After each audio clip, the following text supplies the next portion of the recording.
Hi ആൾ, എല്ലാവർക്കും റോംബസിന്റെ പുതിയ വീഡിയോയിലേക്ക് സ്വാഗതം. എനിക്ക് തോന്നുന്നു എല്ലാവരും RRB എക്സാംസിന്റെ ഒക്കെ പ്രിപ്പറേഷൻസിലായിരിക്കും അല്ലെ. ആൻഡ് അത് മാത്രമല്ല, ഒത്തിരി എക്സാംസിന്റെ നോട്ടിഫിക്കേഷൻസ് ഒക്കെ ഇപ്പോൾ വന്നിട്ടുണ്ട്. എല്ലാവരും ഇപ്പൊ ആ പഠിക്കുന്നതിന്റെ ഒക്കെ ഒരു ആവേശത്തിലായിരിക്കും അല്ലെ. നമ്മുടെ എല്ലാ എക്സാംസിനും അത്യാവശ്യം വെയിറ്റേജ് ഉള്ള ഒരു ക്വസ്റ്റ്യൻ ആണ്, അല്ലെങ്കിൽ വെയിറ്റേജ് ഉള്ള ഒരു ടോപ്പിക്, ഒരു സബ്ജക്റ്റ് ആണ് ബയോളജി എന്ന് പറയുന്നത്. ഈ ബയോളജിക്കകത്ത് തന്നെ നിങ്ങൾക്കൊരു ഷുവർ ക്വസ്റ്റ്യൻ പ്രതീക്ഷിക്കാവുന്ന ഒരു ടോപ്പിക് ആണ് ബ്ലഡ് സെൽസ് എന്ന് പറയുന്നത്. നമുക്ക് ഒരു വലിയ ടോപ്പിക് ആണ്, പക്ഷെ ഒന്നോ രണ്ടോ ക്വസ്റ്റ്യൻ ആയിരുന്നു പ്രതീക്ഷിക്കാൻ പറ്റത്തുള്ളൂ. അപ്പൊ നമുക്ക് ആ വലിയ ടോപ്പിക്കിനെ ഒന്ന് ചെറുതായി ഒന്ന് എക്സ്പ്ലെയിൻ ചെയ്ത് നോക്കാം, അല്ലെങ്കിൽ ചെറുതായി ഒന്ന് പഠിച്ചു നോക്കാം. ഓക്കെ, അപ്പൊ നമുക്ക് എന്നാ വീഡിയോയിലേക്ക് പോവാം. ആദ്യം തന്നെ എന്താണ് ബ്ലഡ് എന്ന് പറഞ്ഞു കഴിഞ്ഞാല്, ബ്ലഡ് എന്ന് പറഞ്ഞു കഴിഞ്ഞാൽ നമ്മുടെ ബോഡിക്കകത്തുള്ള ഒരു ഫ്ലൂയിഡ് കണക്റ്റീവ് ടിഷ്യൂ ആണ്.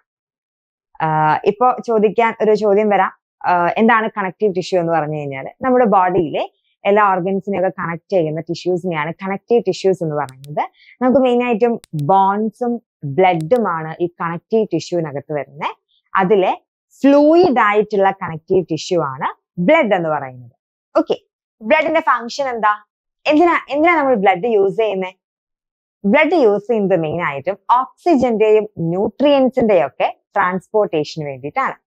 നമ്മുടെ ബോഡിയിലെ ഓക്സിജനും ന്യൂട്രിയൻസും പല പല പല ബോഡി ഓർഗൻസിലേക്ക് ട്രാൻസ്പോർട്ട് ചെയ്യാനാണ് നമ്മൾ ബ്ലഡിനെ യൂസ് ചെയ്യുന്നത്. ഇനി ഈ ബ്ലഡിനകത്ത് എന്തൊക്കെയാണുള്ളത്? ബ്ലഡിനകത്ത് വാട്ടർ ഉണ്ട്, പ്ലാസ്മയുണ്ട്, പിന്നെ എന്തുവാ, ബ്ലഡ് സെൽസ് ഉണ്ട്. ഇതിലെ ബ്ലഡ് സെൽസിനെ കുറിച്ചിട്ടാണ് നമ്മൾ ഇന്ന് ഡിസ്കസ് ചെയ്യാനായിട്ട് പോകുന്നത്. ഓക്കെ, അപ്പൊ നമുക്ക് നോക്കാം ബ്ലഡ് എന്താന്നൊക്കെ നമ്മൾ പറഞ്ഞല്ലേ. ഒരു ഹ്യൂമൻ ബോഡിക്കകത്ത് 5 to 6 liters ഓഫ് ബ്ലഡ് ഉണ്ടെന്നാ പറയുന്നത്. ഒരു അഡൽട്ട് ഹ്യൂമൻ ബീന്റെ ബോഡിക്കകത്ത് 5 മുതൽ 6 ലിറ്ററോളം ബ്ലഡ് ഉണ്ടായിരിക്കും എന്നാണ് പറയുന്നത്. അതേപോലെ തന്നെ നമ്മുടെ ബോഡി വെയിറ്റിന്റെ ഒരു 8%, ബോഡി വെയിറ്റിന്റെ ഒരു 8% എന്തായിരിക്കും? ബ്ലഡ് ആയിരിക്കും. ഓക്കെ, ഇനി ബ്ലഡ് സെൽസിനെ കുറിച്ചിട്ടാണ് പറയുന്നത്. നമുക്ക് മെയിൻ ആയിട്ടും 3 തരം ബ്ലഡ് സെല്ലുകളാണ് ഉള്ളത്: RBC, WBC, platelets. RBC means red blood cell, red blood cells, white blood cells and platelets. അപ്പൊ നമ്മുടെ ബ്ലഡ് സെൽസ് ഏതൊക്കെയാണുള്ളത്? RBC ഉണ്ട്, WBC ഉണ്ട്, പിന്നെ പ്ലേറ്റ്ലെറ്റ്സ് ഉണ്ട്. അപ്പോ RBC ഉണ്ട്, WBC ഉണ്ട്, പ്ലേറ്റ്ലെറ്റ്സ് ഉണ്ട്. ഇനി നമ്മൾ ഇപ്പൊ ആദ്യം ഡിസ്കസ് ചെയ്യാൻ പോകുന്നത് RBCനെ കുറിച്ചിട്ടാണ്. RBC എന്ന് പറഞ്ഞാൽ RBCയുടെ ഷേപ്പ് എങ്ങനെയായിരിക്കും? RBC വന്നിട്ടൊരു ബൈകോൺകേവ് ഷേപ്പ് ആയിരിക്കും. കോൺകേവ് ഷേപ്പ് എങ്ങനെയാ? ഇങ്ങനെയായിരിക്കും അല്ലെ, ഉള്ളിലേക്ക് കേർവ്ഡ് ആയിട്ടുള്ള ഷേപ്പ് ആയിരിക്കും കോൺകേവ് എന്ന് പറഞ്ഞു കഴിഞ്ഞാൽ. RBC എന്ന് പറഞ്ഞാൽ 2 സൈഡിലും ഇങ്ങനെ ഉള്ളിലേക്ക് കേർവ്ഡ് ആയിട്ടുള്ള ഒരു ഷേപ്പ് ആയിരിക്കും. അതിനെയാണ് ബൈകോൺകേവ് ഷേപ്പ് എന്ന് പറയുന്നത്. സോ ബൈകോൺകേവ് ഷേപ്പ് ആയിരിക്കും RBCക്ക്. പിന്നെ ശ്രദ്ധിക്കേണ്ട ഒരു ക്വസ്റ്റ്യൻ എന്ന് പറഞ്ഞു കഴിഞ്ഞാൽ, RBCക്കകത്ത്, ഒരു മെച്ചുവേർഡ് RBCക്കകത്ത് ന്യൂക്ലിയസ് ഉണ്ടാവത്തില്ല. ചോദിക്കാൻ ചാൻസ് ഉള്ള ഒരു ക്വസ്റ്റ്യൻ ആണ്. ഓക്കെ, പിന്നെന്താണ്? RBCനെ പറയുന്ന മറ്റൊരു പേര് എറിത്രോസൈറ്റ്സ് എന്നാണ്. അതേപോലെ RBCക്കകത്ത് ഒരു അയൺ റിച്ച് പ്രോട്ടീൻ ഉണ്ട്. റെഡ് ബ്ലഡ് സെൽസിനകത്ത് ഒരു പ്രോട്ടീൻ ഉണ്ട്. ഈ പ്രോട്ടീന്റെ പേരെന്താ? ഹീമോഗ്ലോബിൻ. ഈ പ്രോട്ടീന്റെ പേരാണ് ഹീമോഗ്ലോബിൻ എന്ന് പറയുന്നത്. ഈ ഹീമോഗ്ലോബിന്റെ ഫംഗ്ഷൻ എന്താണെന്നറിയോ? നമ്മുടെ ബ്ലഡിനെ കളർ കൊടുക്കുക. ബ്ലഡിന് റെഡ് കളർ അല്ലേ? ഈ റെഡ് കളർ കൊടുക്കുന്നത് ഹീമോഗ്ലോബിൻ ആയിരിക്കും. അതേപോലെ തന്നെ ഓക്സിജന്റെ ട്രാൻസ്പോർട്ടേഷനും ഹീമോഗ്ലോബിൻ ഹെൽപ്പ് ചെയ്യുന്നുണ്ട്. സോ RBC എന്ന് പറയുമ്പോൾ ആദ്യം തന്നെ ആലോചിക്കുക, RBCയുടെ മറ്റൊരു പേര് എറിത്രോസൈറ്റ്സ് എന്നാണ്. പിന്നെന്താണ്? RBCയുടെ ഷേപ്പ് ബൈകോൺകേവ് ഷേപ്പ് ആയിരിക്കും. പിന്നെന്താണ്? RBCക്കകത്ത് ഒരു അയൺ റിച്ച് പ്രോട്ടീൻ ഉണ്ട്. അതിന്റെ പേരാണ് ഹീമോഗ്ലോബിൻ എന്ന് പറയുന്നത്. ആൻഡ് ഓൾസോ ഈ ഹീമോഗ്ലോബിന്റെ ഫംഗ്ഷൻ എന്താണ്? ഓക്സിജന്റെ ട്രാൻസ്പോർട്ടേഷൻ ആയിരിക്കും. So that's about RBC. ഇത്രയും RBCക്കകത്ത് പഠിച്ചാൽ മതി. ഓക്കെ, ഇനി പഠിക്കാൻ പോകുന്നതാണ് WBC. WBCനെ പറയുന്ന മറ്റൊരു പേരാണ് ല്യൂക്കോസൈറ്റ്സ് എന്ന്. WBCനെ പറയുന്ന മറ്റൊരു പേര് ല്യൂക്കോസൈറ്റ്സ് എന്നാണ്. ഇനി WBC ഒരു കളർലെസ് ആയിട്ടുള്ള സെല്ലായിരിക്കും. എന്തുകൊണ്ടാണ് WBC കളർലെസ് ആയിരിക്കുന്നത് അറിയോ? നമ്മൾ RBCക്കകത്ത് പറഞ്ഞു അതിലൊരു പ്രോട്ടീൻ ഉണ്ട്. ആ പ്രോട്ടീന്റെ പേരെന്തായിരുന്നു? ഹീമോഗ്ലോബിൻ എന്നായിരുന്നു അല്ലെ. ആ ഹീമോഗ്ലോബിൻ ആണ് RBCക്ക് ഈ കളർ കൊടുക്കുന്നത്. പക്ഷെ WBCയുടെ കേസിൽ ആ പ്രോട്ടീൻ ഇല്ല. സോ എങ്ങനെ കളർ കിട്ടും? കളർ കിട്ടത്തില്ല. അതുകൊണ്ട് തന്നെ WBC കളർലെസ് ആയിരിക്കും. സോ കളർലെസ് ആയിരിക്കും. പിന്നെന്താ പറയുന്നേ, നമുക്ക് WBCനെ 2 കാറ്റഗറി ആയി ക്ലാസിഫൈ ചെയ്യാൻ പറ്റും. ഗ്രാനുലോസൈറ്റ്സും എഗ്രാനുലോസൈറ്റ്സും. WBCനെ നമുക്ക് എങ്ങനെ ഡിവൈഡ് ചെയ്യാം? ഗ്രാനുലോസൈറ്റ്സും എഗ്രാനുലോസൈറ്റ്സ്. ഗ്രാനുലോസൈറ്റ്സ് എന്ന് പറഞ്ഞ സൈറ്റ്സ് എന്ന വാക്കിന്റെ അർത്ഥം എന്താ മക്കളെ? സെൽസ് എന്നാണ് അല്ലെ. സെല്ലുകളെയാണ് നമ്മൾ സൈറ്റ്സ് എന്നുകൊണ്ട് ഉദ്ദേശിക്കുന്നത്. സോ ഗ്രാനുലോസൈറ്റ്സ് എന്ന് പറഞ്ഞാൽ ഗ്രാന്യൂൾസ് ഉള്ള സെല്ലുകളായിരിക്കും. അതായത് ഗ്രാന്യൂൾസ് ഉള്ള WBCസിനെയാണ് നമ്മൾ ഗ്രാനുലോസൈറ്റ്സിന് അണ്ടറിൽ പറയുന്നത്. ഇനി ഗ്രാന്യൂൾസ് ഇല്ലാത്തവരെയാണെങ്കിലോ എഗ്രാനുലോസൈറ്റ്സിനകത്ത് പറയും. സോ WBCനെ 2 ആയി ക്ലാസിഫൈ ചെയ്യാം, ഗ്രാനുലോസൈറ്റ്സും എഗ്രാനുലോസൈറ്റ്സും. WBCക്കകത്ത് നമുക്ക് മെയിൻ ആയിട്ടും 5 തരം സെല്ലുകളാണ് ഉള്ളത്. WBC എന്നൊരു ഗ്രൂപ്പിനകത്ത് 5 തരം സെല്ലുകളാണ് ഉള്ളത്. ഏതൊക്കെയാണ്? മോണോസൈറ്റ് ഉണ്ട്, എസനോഫിൽ ഉണ്ട്, ബാസോഫിൽ ഉണ്ട്, ലിംഫോസൈറ്റ് ഉണ്ട്, ന്യൂട്രോഫിൽ ഉണ്ട്. എന്തൊക്കെയാണ്? 5 തരം സെല്ലുകളാണ് WBC എന്ന ഗ്രൂപ്പിനകത്ത് ഉണ്ടായിരിക്കുക. ഏതൊക്കെയാണത്? Monocyte, eosinophil, basophil, lymphocytes and neutrophils. ഇനി ഈ 5 ടൈപ്പ് ഓഫ് സെൽസിനെയാണ് നമ്മൾ 2 ഗ്രൂപ്പ്സ് ആയിട്ട് അല്ലെങ്കിൽ 2 കാറ്റഗറീസ് ആയിട്ട് ഡിവൈഡ് ചെയ്യുന്നത്. ഏതൊക്കെയാണ് കാറ്റഗറീസ്? ഞാൻ തൊട്ട് മുൻപേ പറഞ്ഞോളൂ. ഏതൊക്കെയായിരുന്നത്? ഗ്രാനുലോസൈറ്റ്സും എഗ്രാനുലോസൈറ്റ്സും. ഇനി ഗ്രാനുലോസൈറ്റ്സിനകത്താണ് നമ്മളുടെ ആദ്യത്തെ WBC ആയിട്ടുള്ള എസനോഫിൽ വരുന്നത്. ഈ എസനോഫിലിന്റെ പ്രത്യേകത എന്താണെന്നറിയോ? ഇവരുടെ മെയിൻ ഫങ്ഷൻ വന്നിട്ട് ഇമ്മ്യൂൺ സിസ്റ്റത്തെ സപ്പോർട്ട് ചെയ്യുക എന്നുള്ളതാണ്. അതായത് നമ്മുടെ ബോഡിയിലെ എന്തെങ്കിലും പാരസൈറ്റ്സ് ഒക്കെ വന്ന് എന്തെങ്കിലും ഇൻഫെക്ഷൻ ഉണ്ടാക്കി എന്ന് വിചാരിക്കുക. നമ്മുടെ ബോഡിയിൽ എന്തെങ്കിലും പാരസൈറ്റ്സ് ഒക്കെ വന്ന് എന്തെങ്കിലും ഇൻഫെക്ഷൻ ഉണ്ടാക്കി കഴിഞ്ഞാൽ ആ ഇൻഫെക്ഷനെതിരെ പോരാടാൻ ഹെൽപ്പ് ചെയ്യുന്നവരാണ് എസനോഫിൽസ് എന്ന് പറയുന്നത്. പിന്നെന്താണ്? ഇവര് കുഞ്ഞ് ഗ്രാനുലോസൈറ്റ്സ് ആയിരിക്കും. ഇവരുടെ സൈസ് ബാക്കി ഗ്രാനുലോസൈറ്റ്സിനെ കമ്പയർ ചെയ്ത് വളരെ ചെറുതായിരിക്കും.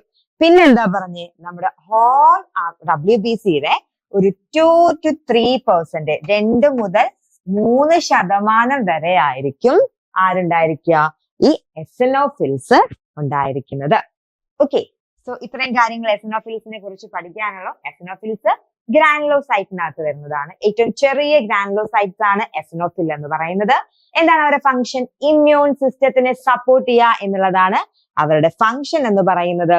അതുപോലെ തന്നെ എന്താണ്, നമ്മുടെ ടോട്ടൽ WBCയുടെ ഒരു 2 to 3% ആയിരിക്കും ഈ എസനോഫിലെ ഉണ്ടായിരിക്കും. അത്രമാത്രം എസനോഫിലിനെ കുറിച്ച് പഠിച്ചാൽ മതി.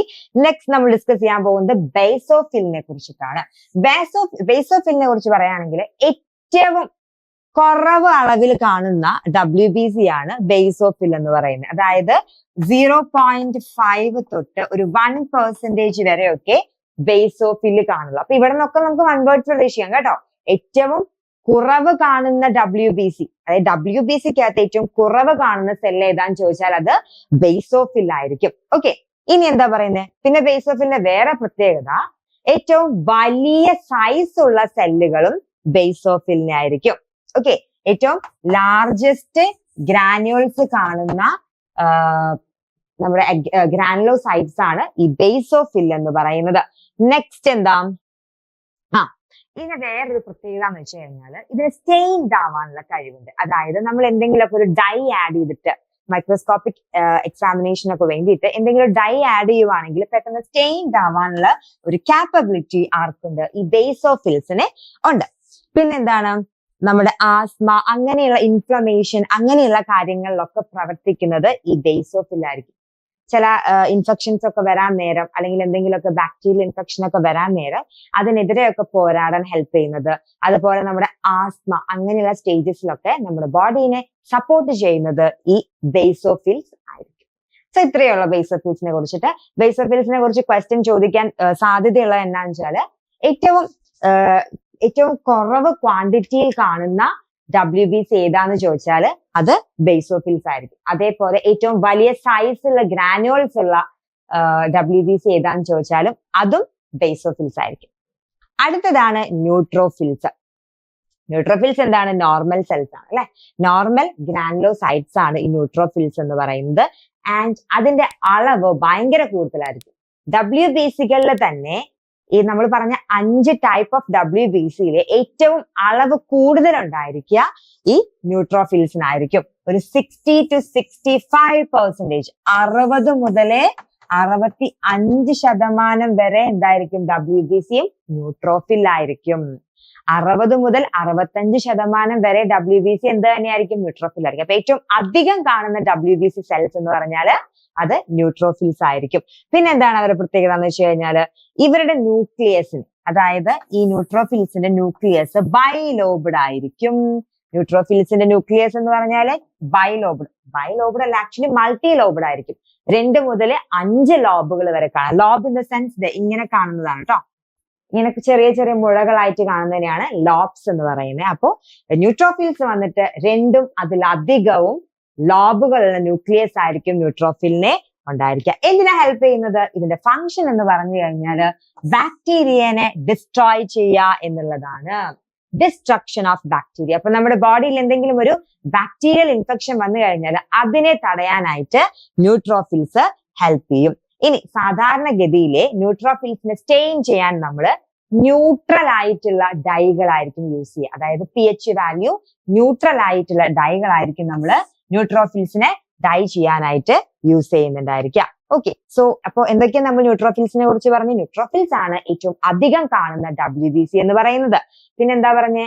ന്യൂട്രോഫിൽസിന്റെ ന്യൂക്ലിയസ് എന്ന് പറഞ്ഞു കഴിഞ്ഞാൽ 2 to 5 ലോബ്ഡ് ആയിരിക്കും. അതായത് അവരുടെ ന്യൂക്ലിയസ് വന്നിട്ട് ഒരു സിംഗിൾ സർക്കിൾ അല്ലായിരിക്കും. അതിന് കുഞ്ഞു കുറെ ലോബുകൾ ഉണ്ടായിരിക്കും. 2 മുതൽ 5 വരെ ലോബുകൾ ഈ ന്യൂട്രോഫിൽസിന്റെ ന്യൂക്ലിയസിനകത്ത് കാണാൻ സാധിക്കും. പിന്നെ എന്താണ് അവരുടെ ഫംഗ്ഷൻ എന്ന് പറയുന്നത്? ഫംഗ്ഷൻ എന്തായിരുന്നു? ബാക്ടീരിയനെ ഡിസ്ട്രോയ് ചെയ്ത് കളയലായിരുന്നു അവരുടെ ഫംഗ്ഷൻ എന്ന് പറയുന്നത്. So that's about neutrophils. ഇനിയാണ് നമ്മളുടെ എഗ് ഗ്രാനുലോസൈറ്റ്സിലേക്ക് പോകുന്നത്. എഗ് ഗ്രാനുലോസൈറ്റ് എന്ന് പറഞ്ഞാൽ എന്താണ്? ഗ്രാനുവൽസ് ഇല്ലാത്ത WBC അല്ലെ. അതായത് കുഞ്ഞു ഗ്രാനുവൽസ് ഇങ്ങനെ തരുതരുന്നതിനുള്ളതിനാണ് നമ്മൾ ഗ്രാനുവൽസ് എന്ന് പറയുന്നത്. ഇതില്ലാത്ത WBC ആണ് എഗ് ഗ്രാനുലോസൈറ്റ്സ് എന്ന് പറയുന്നത്. അത് 2 എണ്ണമാണുള്ളത്, മോണോസൈറ്റ്സും ലിംഫോസൈറ്റ്സും. First one is monocytes. Monocytes എന്ന് പറഞ്ഞാൽ വലിയ ന്യൂക്ലിയസ് ആയിരിക്കും കേട്ടോ. ഈ മോണോസൈറ്റ്സിന്റെ ന്യൂക്ലിയസ് എന്ന് പറഞ്ഞാൽ ഭയങ്കര വലുതായിരിക്കും, ബൈലോബ്ഡ് ആയിരിക്കും. അതായത് ഇങ്ങനെ ആയിരിക്കും സ്ട്രക്ചർ വരിക. ഇങ്ങനെ 2 ലോബുള്ള ഒരു വലിയ ന്യൂക്ലിയസ് ആയിരിക്കും. ശരിക്കും പറയുകയാണെങ്കിൽ അവരുടെ ഈ സെല്ലിന്റെ ഒരു മെജോറിറ്റി ഭാഗം എന്തായിരിക്കും? ന്യൂക്ലിയസ് ആയിരിക്കും ഉണ്ടായിരിക്കുക. സോ ബൈലോബ്ഡ് ആയിട്ടുള്ള വലിയ ന്യൂക്ലിയസ് ആയിരിക്കും മോണോസൈറ്റ്സിന് ഉണ്ടായിരിക്കുക. പിന്നെന്താണ്? ഈ ന്യൂക്ലിയസ് എന്ന് പറഞ്ഞാൽ ഒരു ഹാഫ് മൂൺ ഷേപ്പ് ഒക്കെ ആയിരിക്കും. ഇങ്ങനെ ഒരു മൂണിന്റെ ഒക്കെ ഒരു ഷേപ്പിലൊക്കെ ആയിരിക്കും, ഹാഫ് മൂൺ ഷേപ്പിലൊക്കെ ആയിരിക്കും ഈ അഗ്രാനുലോസൈറ്റ്സിലെ മോണോസൈറ്റ്സിനെ ഉണ്ടായിരിക്കുക. പിന്നെന്താണ്? ഇവരാണ് നമ്മുടെ ഇമ്മ്യൂൺ സിസ്റ്റത്തിന്റെ ഗാർബേജ് ട്രക്ക് എന്ന് പറഞ്ഞു കഴിഞ്ഞാൽ. എന്താ ഗാർബേജ് എന്ന് പറഞ്ഞാൽ? വേസ്റ്റ് ഒക്കെ. ഗാർബേജ് ട്രക്ക് എന്ന് പറഞ്ഞാൽ എന്താ? വേസ്റ്റ് പറക്കുന്ന ട്രക്ക് അല്ലേ. സോ നമ്മുടെ ഇമ്മ്യൂൺ സിസ്റ്റത്തിലെ ഇങ്ങനെയുള്ള ബാക്ടീരിയാസ് അല്ലെങ്കിൽ വൈറസ് അതിനൊക്കെ ഇങ്ങനെ പറക്കി അല്ലെങ്കിൽ അതിനൊക്കെ കൊന്നിട്ട് അതിനൊക്കെ പറക്കി ഇടുന്ന ആളുകളാണ് നമ്മുടെ മോണോസൈറ്റ്സ് എന്ന് പറഞ്ഞു കഴിഞ്ഞാൽ. ഇനി അവരുടെ ഫംഗ്ഷൻ എന്താണ്? നമ്മളുടെ ഡെഡ് സെല്ലുകളെ എല്ലാം ഒന്ന് ക്ലീനപ്പ് ആക്കുക എന്നുള്ളതാണ് അവരുടെ മെയിൻ ഫംഗ്ഷൻ എന്ന് പറയുന്നത്. അതുപോലെ ഇൻഫെക്ഷൻസ് ഒക്കെ പ്രിവെന്റ് ചെയ്യാനും ഈ മോണോസൈറ്റ്സ് ഹെൽപ്പ് ചെയ്യുന്നത്. നമുക്കറിയാം WBC എന്ന് പറഞ്ഞ മെയിൻ ആയിട്ട് നമ്മുടെ ഇമ്മ്യൂൺ സിസ്റ്റത്തിനെ സപ്പോർട്ട് ചെയ്യുന്ന ഒരു കാറ്റഗറി ഓഫ് ബ്ലഡ് സെൽസ് ആണ്. അപ്പോൾ ഇതിനകത്ത് വരുന്ന 5 ടൈപ്പ് ഓഫ് WBCക്ക് മെയിൻ ഫംഗ്ഷൻ എന്താണ്? ഇമ്മ്യൂൺ സിസ്റ്റത്തിനെ സപ്പോർട്ട് ചെയ്യുക എന്നുള്ളത് തന്നെയാണ്. ഓക്കെ, ഇനി അടുത്തതാണ് ലിംഫോസൈറ്റ്സ് എന്ന് പറഞ്ഞ. ലിംഫോസൈറ്റ്സ് ആണ് ആന്റിബോഡീസിനെ പ്രൊഡ്യൂസ് ചെയ്യാൻ ഹെൽപ്പ് ചെയ്യുന്ന WBC. സോ മെയിൻ ഫംഗ്ഷൻ എന്താണ്? ആന്റിബോഡീസിനെ പ്രൊഡ്യൂസ് ചെയ്യുക എന്നുള്ളതാണ് ലിംഫോസൈറ്റ്സിന്റെ മെയിൻ ഫംഗ്ഷൻ. പിന്നെന്താ പറഞ്ഞ? അവരുടെ സൈസ് വന്നിട്ട് 8 to 10 മൈക്രോമീറ്റേഴ്സ് ആയിരിക്കും വരുന്നുണ്ടായിരിക്കാം. ഇവരുടെ സൈസ് എന്ന് പറയുന്നത് 8 to 10 മൈക്രോമീറ്റേഴ്സ് ആയിരിക്കും വരുന്നുണ്ടായിരിക്കാം. പിന്നെന്താ പറഞ്ഞ? അവരെ നമ്മള് നാച്ചുറൽ കില്ലർ സെൽസ് എന്നാ പറയാ. ഇവരെന്താ ചെയ്യാന്നറിയോ? നമുക്കറിയാം അല്ലെ, നമ്മുടെ ബോഡിക്കകത്ത് എന്തെങ്കിലും ഒരു ഫോറിൻ ബോഡി കയറി കഴിഞ്ഞാൽ, ഫോറിൻ ബോഡിനെ എന്താ പറയാ? ആന്റിജൻ എന്നാ പറയാ അല്ലെ. എന്തെങ്കിലും ഒരു ആന്റിജൻ കയറി കഴിഞ്ഞാൽ ഓക്കെ, ശത്രു വന്നു എന്ന് മനസ്സിലാക്കിയിട്ട് നമ്മുടെ ബോഡി എന്ത് ചെയ്യും? ഒരു ആന്റിബോഡിനെ അങ്ങ് പ്രൊഡ്യൂസ് ചെയ്യും അല്ലെ. ഈ ആന്റിബോഡി പോയിട്ടായിരിക്കും ഈ ആന്റിജൻ നശിപ്പിക്കുന്നതായിരിക്കും. ആൻഡ് ഈ ആന്റിബോഡിനെ പ്രൊഡ്യൂസ് ചെയ്യുന്നത് നമ്മളുടെ ലിംഫോസൈറ്റ്സ് ആയിരിക്കും. ലിംഫോസൈറ്റ്സ് തന്നെയാണ് ഈ ആന്റിബോഡീസ് എന്ന് പറയുന്നത്. ഓക്കെ, ഇനി എന്താ പറയുന്നത്? അതുകൊണ്ട് തന്നെ അവർ പറയുന്ന മറ്റൊരു പേരാണ് നാച്ചുറൽ കില്ലർ സെൽസ്. ഇവിടുന്ന് ചോദിക്കാം, നാച്ചുറൽ കില്ലർ സെൽസ് എന്നറിയപ്പെടുന്ന WBC ഏതാണ് ലിംഫോസൈറ്റ്സ് ആണ്. ഓക്കെ, അപ്പൊ നമ്മുടെ ബോഡിയുടെ ഡിഫൻസ് മെക്കാനിസത്തിന് ഒത്തിരി ഹെൽപ്പ് ചെയ്യുന്ന ഒരാളാണ് ഈ ലിംഫോസൈറ്റ്സ് എന്ന് പറഞ്ഞു കഴിഞ്ഞാല്. ലിംഫോസൈറ്റ്സ് മെയിൻ ആയിട്ട് 2 തരമുണ്ട്. ബി ലിംഫോസൈറ്റ്സും ഉണ്ട്, ടി ലിംഫോസൈറ്റ്സും ഉണ്ട്. അത് അവരുടെ ഒറിജിൻ, അതായത് അവർ എവിടെ നിന്നാണോ ഉണ്ടാകുന്നത് അതിന്റെ ബേസിസിലാണ് ഈ ബി ലിംഫോസൈറ്റ്സും ടി ലിംഫോസൈറ്റ്സും വന്നിട്ടുള്ളത്. സോ അത്രയ്ക്കാണ് നമുക്ക് ലിംഫോസൈറ്റ്സിനെ കുറിച്ച് പറയാനായിട്ടുള്ളത്. അപ്പൊ എന്തൊക്കെയാണ് നമ്മൾ പറഞ്ഞു? ലിംഫോസൈറ്റ്സ് എന്ന് പറഞ്ഞു കഴിഞ്ഞാല് ആന്റിബോഡി പ്രൊഡ്യൂസ് ചെയ്യുന്ന ആളുകളാണ്. അവരുടെ സൈസ് വന്നിട്ട് 8 to 10 മൈക്രോമീറ്റേഴ്സ് ആണ്. ഇവരെ പറയുന്ന മറ്റൊരു പേരെന്തായിരുന്നു? നാച്ചുറൽ കില്ലർ സെൽസ് എന്നാണ്. ലിംഫോസൈറ്റ്സ് 2 തരം ഉണ്ടെന്ന് പറഞ്ഞു. ബി ലിംഫോസൈറ്റ്സും ഉണ്ട്, ടി ലിംഫോസൈറ്റ്സും ഉണ്ട്. സോ അത്രയാണ് നമുക്ക് ലിംഫോസൈറ്റ്സിനെ കുറിച്ച് പറയാനുള്ളത്. ഇപ്പൊ നമ്മൾ RBC കഴിഞ്ഞു, നമ്മുടെ ല്യൂക്കോസൈറ്റ്സ് അല്ലെങ്കിൽ നമ്മൾ WBCയിലെ 5 കാറ്റഗറിയും പറഞ്ഞു കഴിഞ്ഞു. ഇനി അവസാനത്തെ ബ്ലഡ് സെല്ലാണ് നമ്മളുടെ പ്ലേറ്റ്ലെറ്റ്സ്. ഓക്കെ, പ്ലേറ്റ്ലെറ്റ്സിനെ പറയുന്ന മറ്റൊരു പേരാണ് ത്രോംബോസൈറ്റ്സ്. മക്കളെ, പ്ലേറ്റ്ലെറ്റ്സിന്റെ ഫംഗ്ഷൻ എന്താണെന്നറിയോ? പ്ലേറ്റ്ലെറ്റ്സിന്റെ മെയിൻ ഫംഗ്ഷൻ വന്നിട്ട് ബ്ലഡ് ക്ലോട്ട് ആവാൻ ഹെൽപ്പ് ചെയ്യുക എന്നുള്ളതാണ്. പ്ലേറ്റ്ലെറ്റ്സിന്റെ മെയിൻ ഫംഗ്ഷൻ എന്തായിരുന്നു? ബ്ലഡ് ക്ലോട്ട് ആവാൻ ഹെൽപ്പ് ചെയ്യുക എന്നുള്ളതാണ്. അപ്പൊ platelets come into play when there is bleeding or haemorrhage. അതായത് നമ്മുടെ ബോഡിയിൽ എവിടെയെങ്കിലും ഒരു ബ്ലീഡിംഗ് ഒക്കെ ഉണ്ടാവുകയാണെങ്കിൽ അവിടെ നമ്മുടെ പ്ലേറ്റ്ലെറ്റ്സ് വന്ന് ഹെൽപ്പ് ചെയ്യുന്നതായിരിക്കും. ആൻഡ് യെസ്, ബ്ലഡ് ക്ലോട്ടിങ്ങിനായിരിക്കും ഈ പ്ലേറ്റ്ലെറ്റ്സ് ഹെൽപ്പ് ചെയ്യുക എന്ന് പറഞ്ഞു. യെസ്, കൊയാഗുലേഷൻ ഓഫ് ബ്ലഡിനായിരിക്കും പ്ലേറ്റ്ലെറ്റ്സ് ഹെൽപ്പ് ചെയ്യുക. So that's about platelets. So platelets ഭയങ്കര ഈസി ആണ് അല്ലെ? നമ്മൾ എന്തൊക്കെയാ പറഞ്ഞ്? പ്ലേറ്റ്ലെറ്റ്സിനെ പറയുന്ന മറ്റൊരു പേരാണ് ത്രോംബോസൈറ്റ്സ്. പ്ലേറ്റ്ലെറ്റ്സിന്റെ ഫംഗ്ഷൻ എന്താണ്? Blood clotting. ഇത്രയൊക്കെയുള്ളൂ നമ്മുടെ ബ്ലഡ് സെൽസ്. ഈ ഒരു ഭാഗത്ത് നിന്ന് ഒരു ക്വസ്റ്റ്യൻ എങ്കിലും ഷുവർ ആയിരിക്കും. സോ നല്ല രീതിയിൽ വീഡിയോ കാണാൻ പഠിക്കുക. എന്തെങ്കിലും ഡൗട്ട്സ് ഉണ്ടെങ്കിൽ കമന്റ് സെക്ഷനിൽ ചോദിക്കാം. അപ്പൊ അടുത്തൊരു വീഡിയോ ആയിട്ട് കാണാം. അതുവരെയും tata bye, see you. Download the Rhombus Learning app.